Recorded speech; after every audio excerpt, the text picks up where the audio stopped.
წარმატების მისაღწევად უნივერსიტეტის განათლება საჭირო აღარ არის. მოდით ვიდებატოთ. თინანო ანასტასიას წინააღმდეგ. ვნახოთ, ვინ გაიმარჯვებს დღევანდელ დებატებში. გთხოვთ გვაჩვენოთ რა პოზიცია ამოგივათ. არ ვეთანხმები. არგუმენტების მოსაფიქრებლად 2 წუთი გაქვთ. მე დაგტოვებ.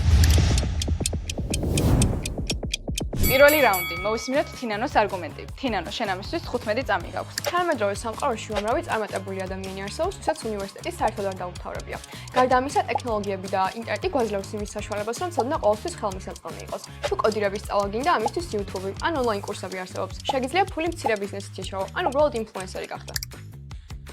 ახლა ანასტასიას კონტრარგუმენტი სჯერია. ანასტასია, შენ ამისთვის 14 წამი გაქვს. კარგია, რომ დღესდღეობით ინტერნეტით ბევრი რამის სწავლა შეგვიძლია, მაგრამ უმაღლესი განათლება მხოლოდ თეორიულ ცოდნას არ გვაძლევს.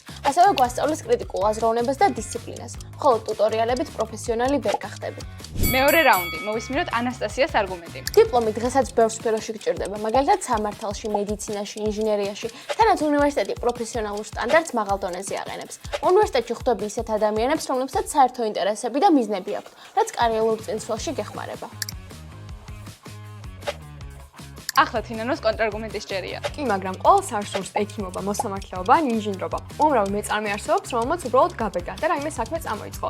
რაც შეეხება საერთო ინტერესების მქონე ადამიანებს, მათი გაცნობა სოციალურ ქსელშიც შეგიძლია.